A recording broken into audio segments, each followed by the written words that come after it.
இன்றே டவுன்லோட் செய்து உங்கள் ஃபேவரட் ஷோக்களை என்ஜாய் பண்ணுங்க.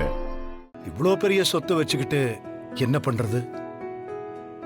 இது நம்ம குத்தக வீடா இருந்திருந்தா இந்த பிரச்சனையே வந்திருக்காது.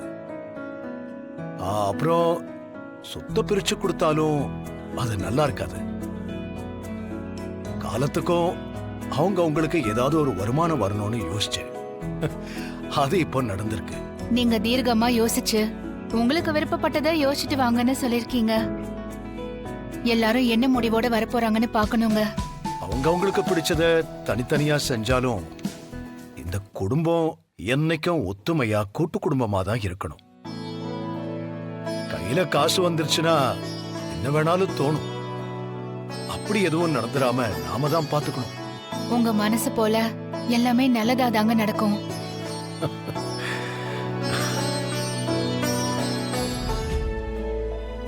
ஏங்க என்னங்க சூடா இருக்கு பாத்து.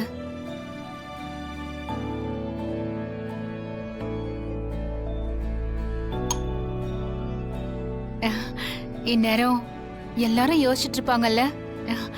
எனக்கே ஒவ்வொருத்தரும் என்ன கேட்க போறாங்கன்னு தெரிஞ்சுக்கிறதுக்கு ரொம்ப ஆர்வமா இருக்கு.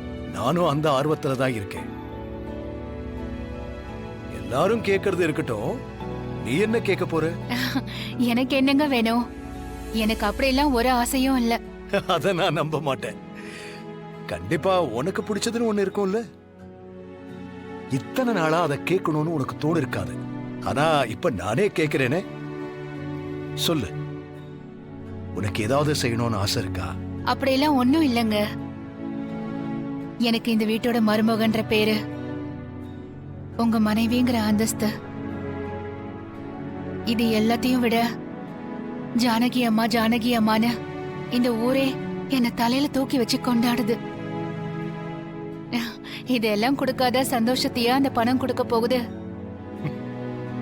இனிமே நான் புடிச்ச தொழில்னு ஒண்ணு ஆரம்பிச்சு அதுல நான் பணம் சம்பாதிச்சு இதெல்லாம் எதுக்கு சொல்லுங்க? சரி, ஒரு தொழில் சம்பாத்தியம் இதெல்லாம் தாண்டி உனக்கு பிடிச்ச விஷயம்னு ஒண்ணு இருக்கும்ல, அது என்னன்னு சொல்லு, நான் தெரிஞ்சுக்கிறேன்.